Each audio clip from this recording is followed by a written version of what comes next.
Hello everyone, this is Mr. L. We're doing the final exam review for English 12A. There is a choice of how you are viewing it right now. If this is at 9 a.m., students actually have a couple choices. They can either see the live stream on YouTube, which I'm broadcasting on mywirelessclassroom.us. And it's about a 15-second delay, or you can actually jump into Hangouts. And Hangouts, there is a tagline on the page that says, this is where to go if you want to be part of the group chat aspect of it. So a couple different ways that you're viewing it right now. So what I'm going to do is I'm actually going to share my screen with the course page here. And let's see what we have there going. So here's the course page. And you'll notice the English 12A classroom, and as I go down, there's that live exam review. And we're going to go all the way down to 12.5. Earlier in the semester, right before the holiday break, I did give everyone the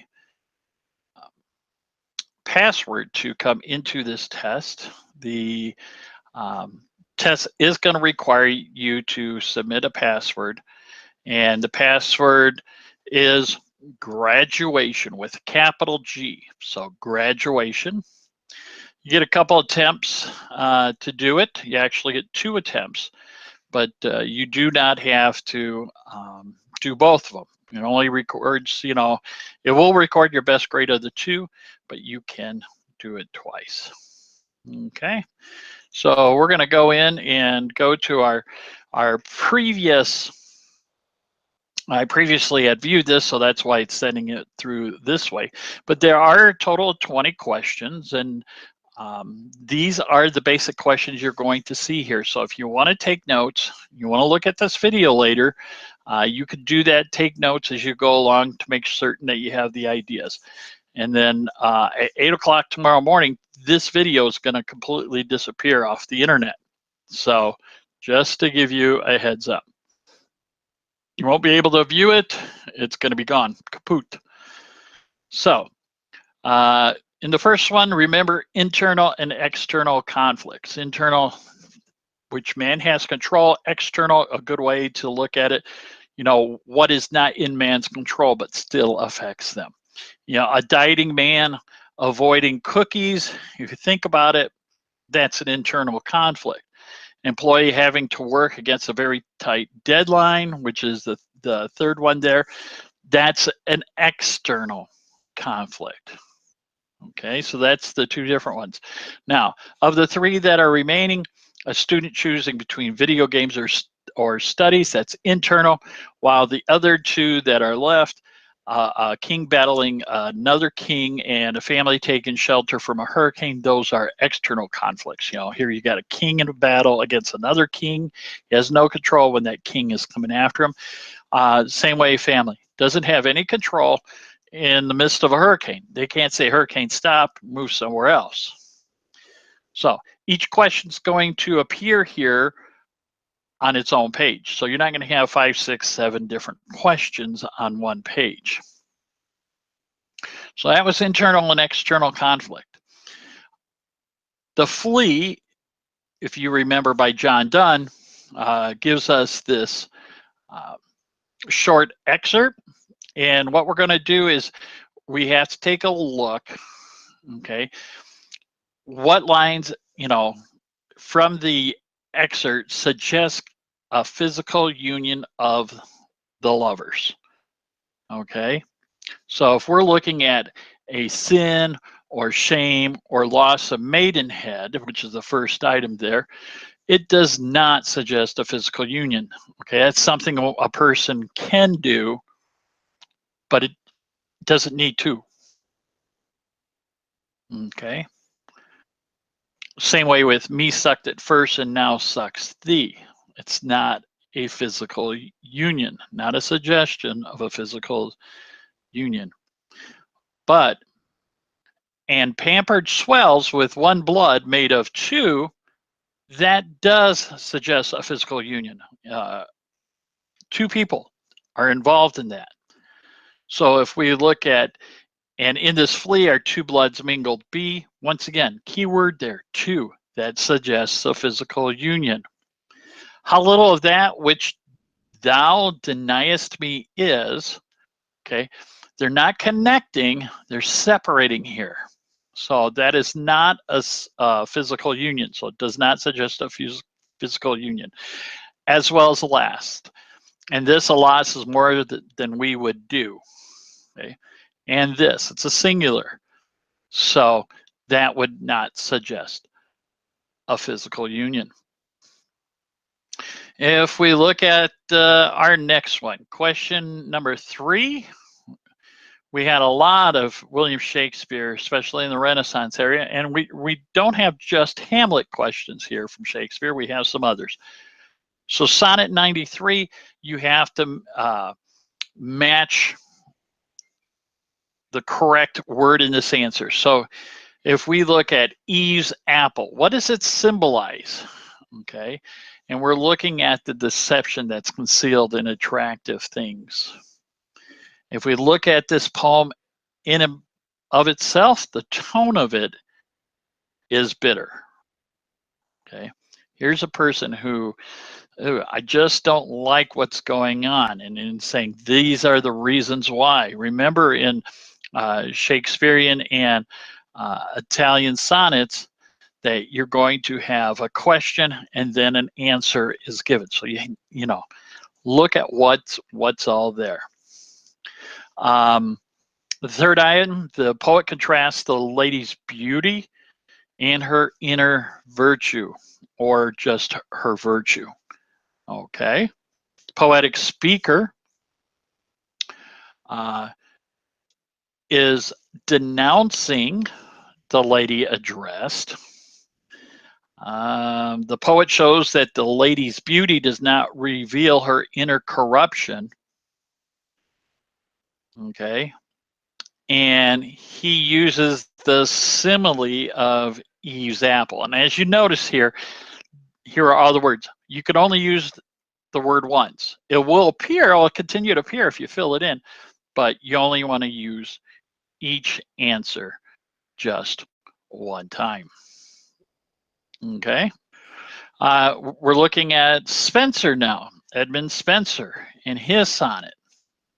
You know, and what literary devices is he using?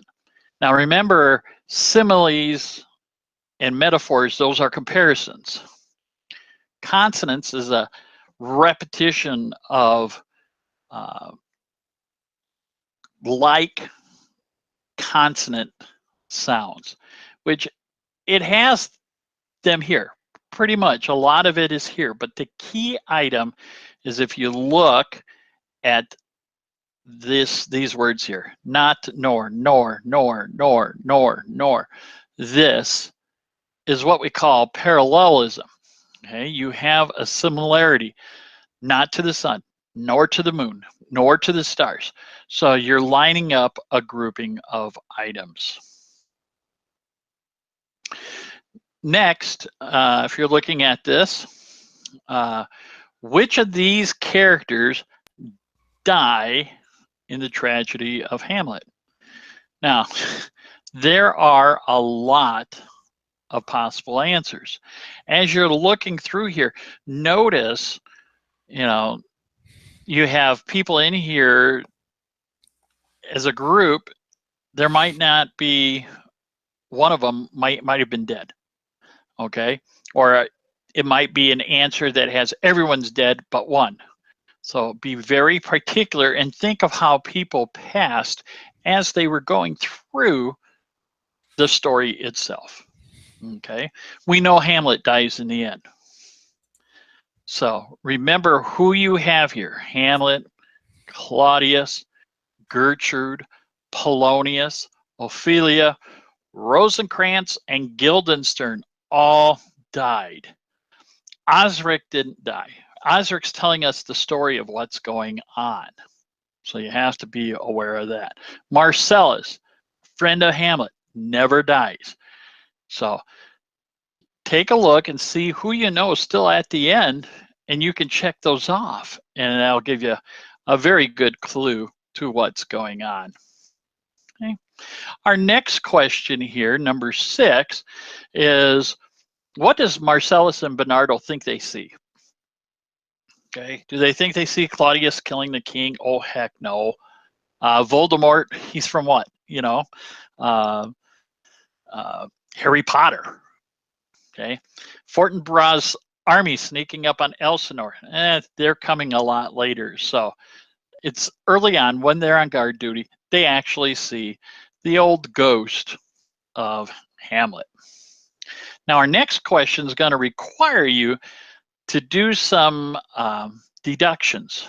Okay, now you can have Hamlet, you can have your copy of it out, or if you're doing it on the internet, you can have that out. And in Act 5, Scene 1, and I actually have, you can click on it and it will open it up. So if you want to look at it that way, all of a sudden you have your No Fear Shakespeare. So you can go by here.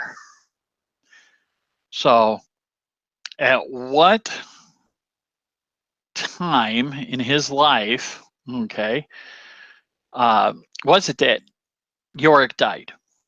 Okay, so let's go back in there and take a look. I can tell you it's not going to be on the first page. I think it's actually 3rd or 4th page in before we even see it. So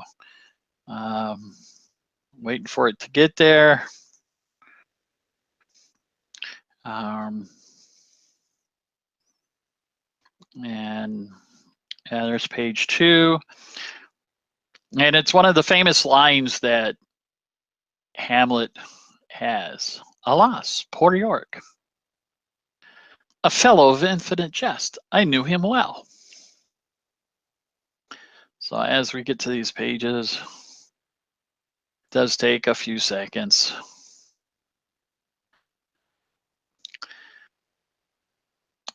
And we'll get to it here so you can take a look at it. And I should have had this one already set up for you.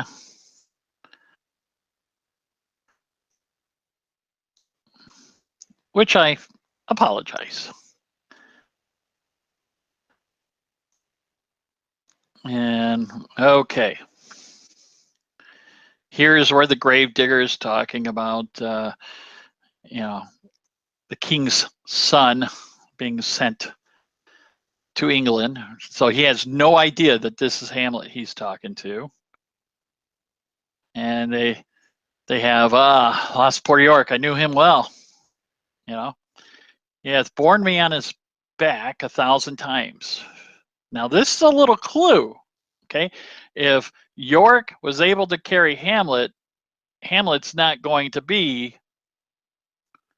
33 or 30 years old. Okay, is it going to be 17? Now what you have is 5 and 7 available to you. So as it plays out,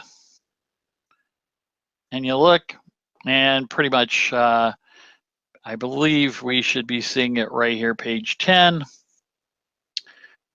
If not, let's see.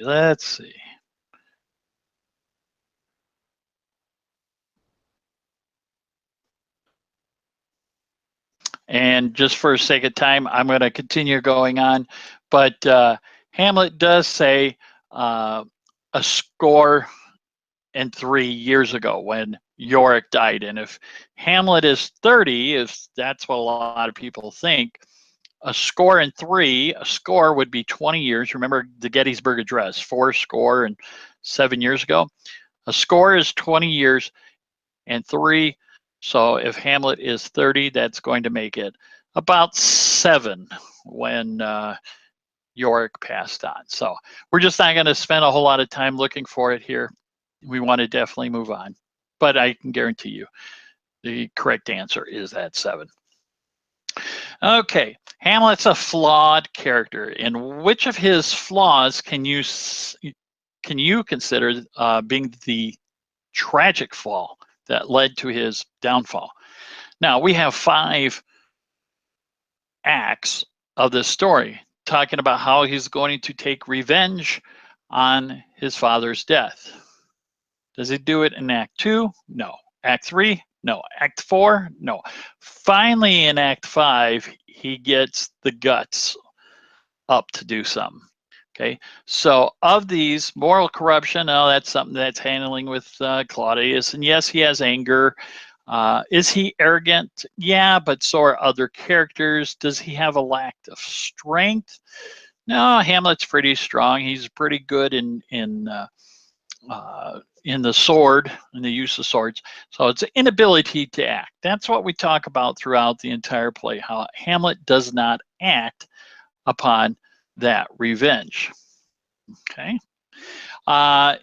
Old Hamlet says the serpent in number 9 that did sting thy father's life now wears his crown. So this tells Hamlet two things. Who's now wearing the crown?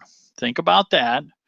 And the serpent that did sting thy father's life. Okay. So what do you know? Well, he's calling the person that killed him a snake. And he's now also king. But do we see anything about Claudius here in these 4? Or actually 3.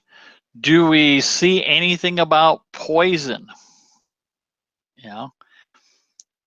We see a little bit snake venom, but it killed the snake, so we don't see anything there with Claudius. So you have to be aware of what you're looking at. So none of these would actually be the correct answer. In this case, A. We're just getting to the halfway point. We're taking a look at which of these themes of the play Hamlet is very apparent in these lines. Now, he's talking about Alexander. Alexander is someone who lived many years ago. He's talking about Caesar, who lived, 1,500, at this point, 1,600 years ago. Alexander was buried. Caesar died. So of these, and those are the key words, Alexander was buried, Caesar dead. Which one of these can talk about that? Revenge, it doesn't have anything to do with death. Greed or corruption or insanity, people might have those that tend to lead people to death. But we are talking about death, mortality. So that's what you would be looking for in the 10th question. Now, in the 11th question, this is going to be a little bit more of a longer question, so you're going to have to really take your time as you scroll through these. You need to find the correct passage here, okay? And these are from Act 3, mark the turning point of the whole play of Shakespeare. So, if you look at it, all 3 of these, Act 3. So that's not going to give you a clue. Okay.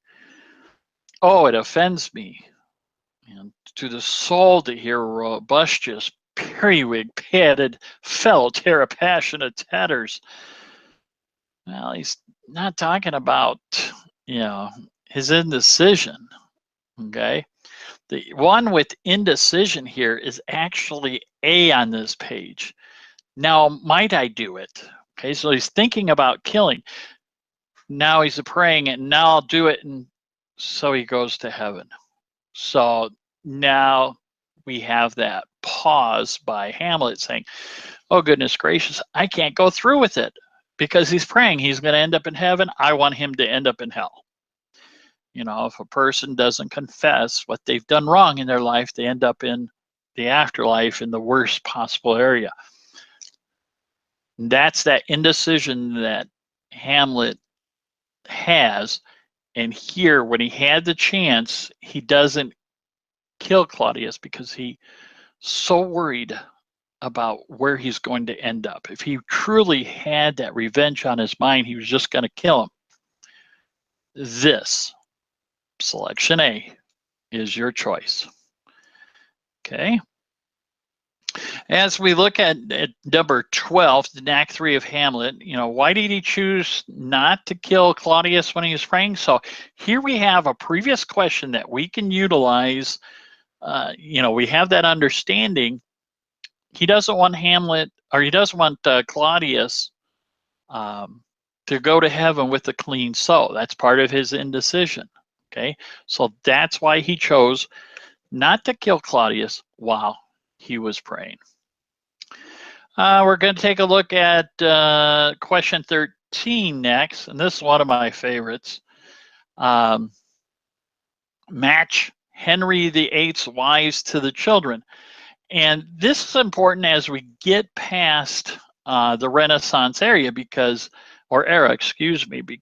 these rulers who end up leading to Elizabeth, and notice Elizabeth is in there, are the ones who will control England until the Tudors have basically died out. So you're going to have a new group eventually.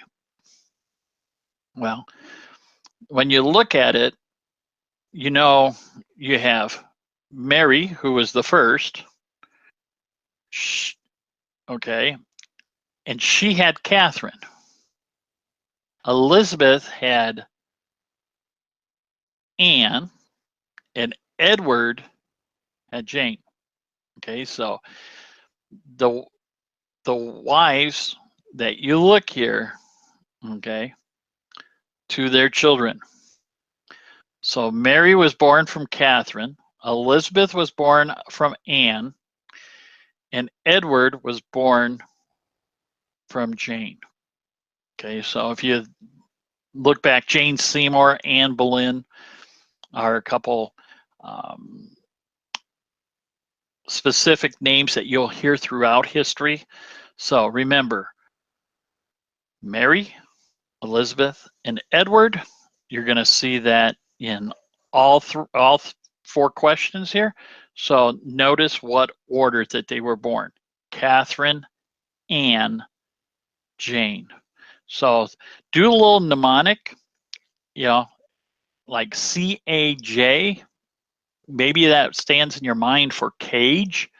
That's a way to take a look at or have a way of remembering it. So it's very difficult when you just look at it. So be aware of that.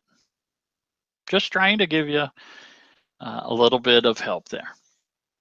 Now, which of these descriptions best defines the term metaphysical conceit? Okay. When we look at this, metaphysical, okay, physical, is large. Meta is big and large, all-encompassing. Conceit, okay? These are out of this world types of ways to describe items. That's what a metaphysical conceit is. Okay, so as we look at the 5 different choices here, an unusual comparison to describe commonplace things. Okay, metaphysical, big, huge. And we're looking at simple things. So we have that unusual comparison to describe commonplace things. Okay, we're not presenting conceited views of oneself in poetry, just to give you a little thing there. We're not using multiple figures of speech or, platonic love. There's nothing to do with love.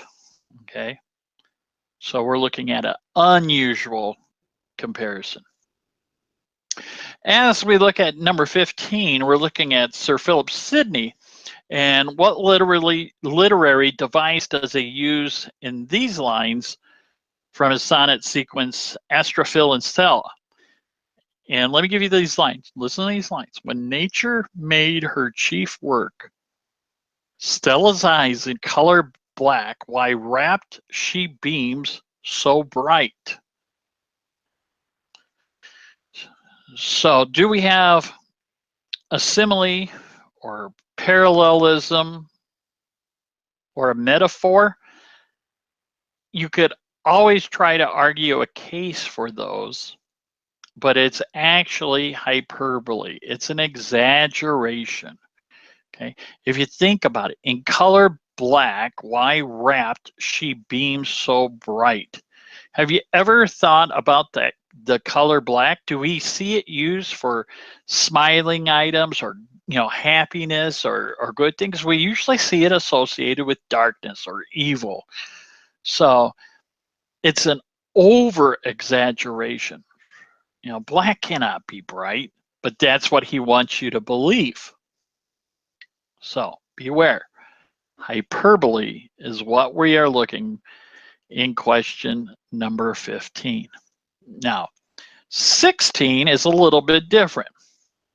We're looking at figures of speech that are used in Sonnet 10 of the Holy Sonnets by Donne. Death, be not proud, though some have called thee mighty and dreadful, for thou art not so. For those whom thou thinkest thou dost overthrow. Die not, poor death, nor yet canst thou kill me. Now, is death a living object? And I like to use that example because you think death and living, no way. Death means you're not here, kaput, visited the choir invisible. So death is being used here as if it is a person. And that's your clue. Okay. What it is personification, because it is the attribution of human nature or characters, and it could be towards animals, inanimate objects, like a rock, an abstract notion, in this case, death. You ever hear the one that says, a good example a lot of English teachers will use would be, the rock spoke to me. Well, there's just no way the rock can speak. It doesn't have a tongue or lips or even teeth for that matter. Okay. It's being given human qualities. So death here is being given human qualities. Okay. Death can't kill you. You're already dead. Jeez, right? Okay. 17, as we move on. Which stage direction in a play indicates that more than one character leaves the stage at the same time? So this would be one of the words that you would have in your glossary as you created your notebook, because you're seeing this in the play Hamlet. Exit just means someone's exited. Okay. So an aside we know is when an actor is looking towards people and giving them a little clue to what he's thinking, or maybe some extra information so that they understand what's going on. Flourish is an over-exaggeration in a play. Soliloquy, that's when one character is giving us a speech and it's all focused on that one character. So what do we have left? Exuent, which would be number B. And in a few minutes, we will all exuent at the same time. Number 18, as we look at this, we're looking at did people in Hamlet's time generally believe in ghosts? Well, think about the story in and of itself. He has a ghost in there. So if they didn't believe that ghosts existed in his time, what would have been the reason for having a ghost in the beginnings of Hamlet in the first act? So that has to be true. Now, people believe they existed in the Middle Ages, especially during the Renaissance. Okay. And if you're thinking about this, if they didn't believe in it, how could a ghost talk to his son, right?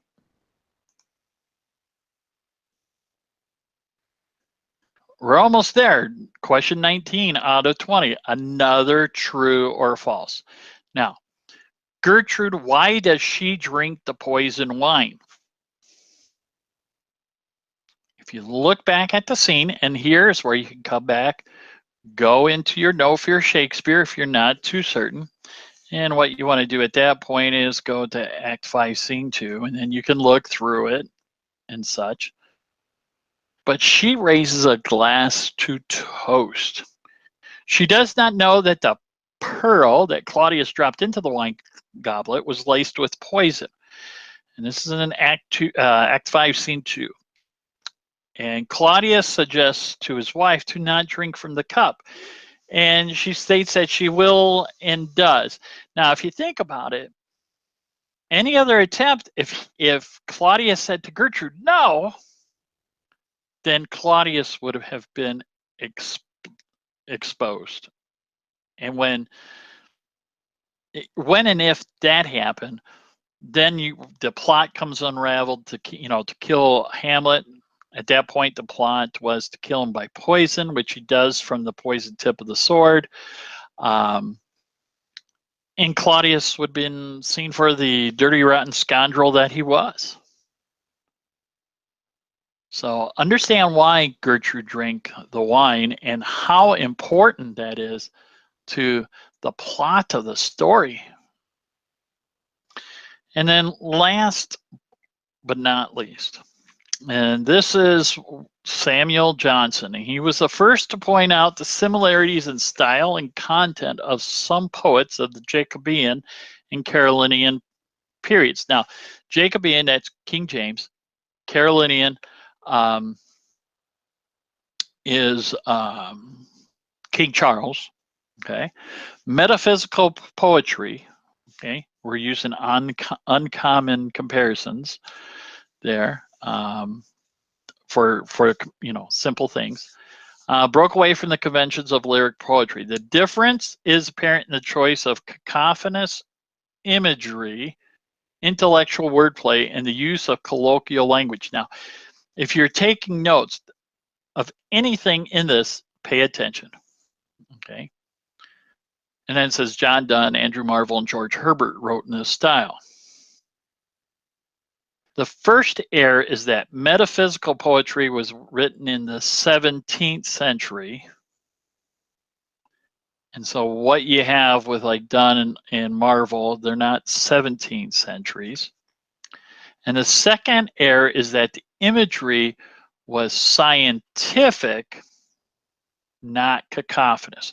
Cacophonous is a sound.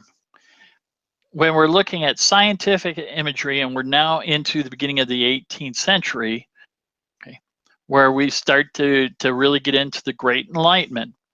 Okay, so we're a century, the description here was 15th century, so that means that would have been the 1400s, where we're looking at the 17th and 18th centuries, which would be 1600s and 1700s. And that's when Donne and Marvell and Herbert actually wrote. So there's two reasons why this is false. This is in here to really trick you and see if you have, reviewed all the material. So once you get to that point and you mark the selection you have, if at any point you wanted to flag a question and come back to it, you could do that. And we're going to put finish attempt here. And what's going to do is going to give you a chance to see all your answers and see if you want to return to the attempt.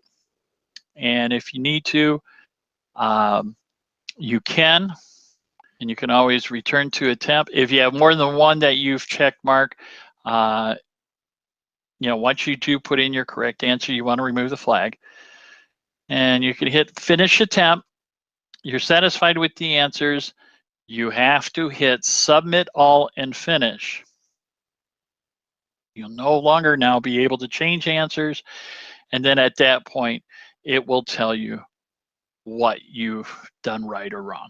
So those are the items that are in the test. Just thought I'd give you a little idea of what you'd be seeing on the upcoming test. 20 questions. Take your time. You have 2 opportunities to take it. You don't have to, on the final, take it a second time. You can get by with just taking it one time. A lot of students do better on the second attempt. So you might want to take that into consideration, taking multiple attempts, and take your time. Use your notes that you gathered from the review. You'll notice that these are same questions that you've had on the 3 prior tests in class. So I want you to, go in with some confidence in doing this exam. Now, if you have any questions, feel free. You can send me a question in the group chat here in the room. If you're online watching this during the stream, which I have saved and I've posted till 8 o'clock on Tuesday morning, January the 23rd. And you notice I'm not saving this for another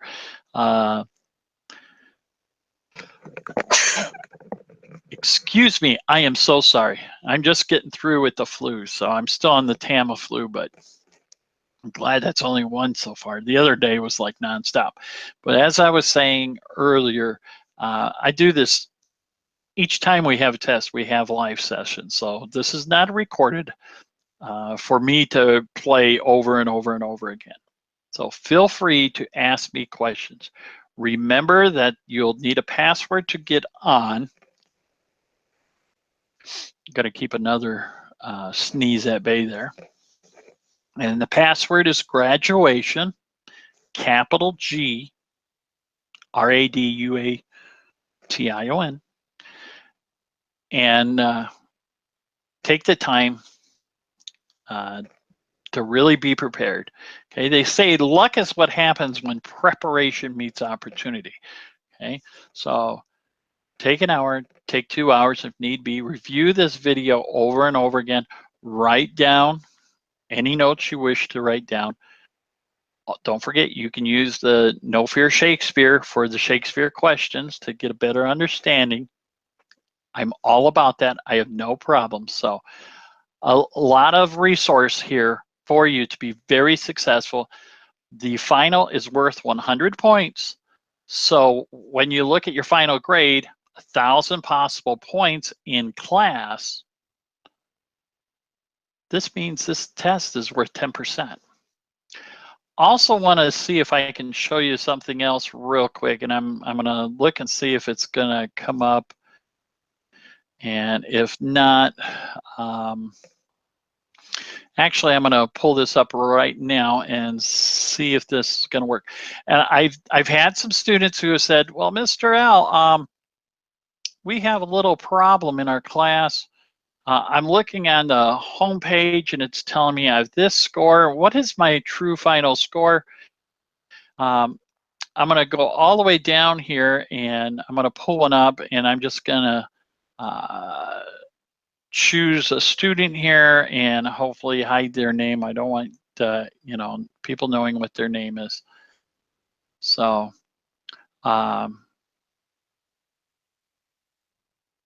let's see here. And got one coming up. Come on. It's taking all day. Okay, here, so I'm going to share this again. And let's share this. And here we go. And I just want to show you, because you're going to have questions on this.